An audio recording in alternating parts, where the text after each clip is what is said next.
As women, sometimes we think we just have to be Superwoman. Author Dr. Nicole Swiner says being all things to all people could be at least part of the reason why you're not truly happy and healthy. She explains this in her book called How to Avoid the Superwoman Complex, 12 Ways to Balance Mind, Body, and Spirit. And she joins us now to tell us all about it. Welcome. Hi, ladies. How are It's you? so good to have It's you here. good to see you. So tell us, I'm curious, what is the Superwoman Complex? So the Superwoman Complex or syndrome is this fake notion of being everything to everyone and being perfect at it. Being the perfect soccer mom, wife, professional, make all the money, bring home the bacon, everything, and essentially overwhelming yourself in the process. And I think society has taught us that we can do that, but the wise Oprah says that you can't have it all at the same time.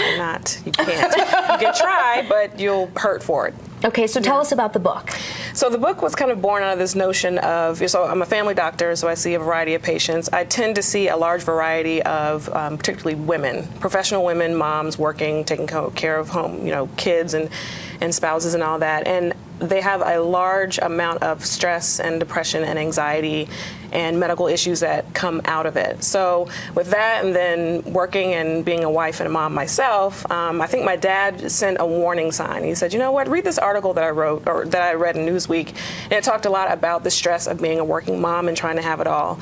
And with that and some of the medical articles that I've written for the Tribune over the last 8 years, I just kind of put it all together under the umbrella of reducing stress and being happy. Okay, so do you take your own advice? I try my best. My husband, I love him, Mr. Swiner, tries his best to help keep me grounded and reminds me that, you need to sit down. You don't have to do that right now. Everything doesn't have to be perfect.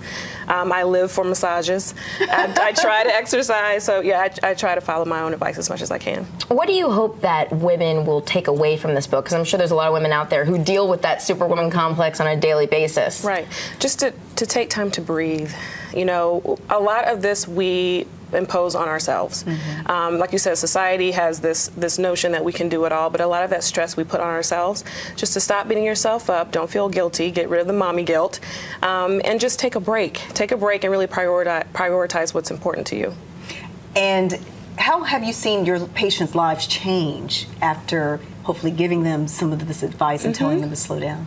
Probably, given I'm a medical doctor, most of my evidence comes from their decrease in, things like blood pressure or their sugar with diabetes, because now they're exercising when they didn't before, or they're sleeping longer, taking breaks. So most of that comes from that, or the fact that they come in looking happier, looking less heavy, less burdened, not crying at every visit, which a lot of my folks do, which is fine. You can't cry, but not at every single visit. So seeing those changes has really been positive. Wow, very good advice. Thank you so much. Thank you. I appreciate it.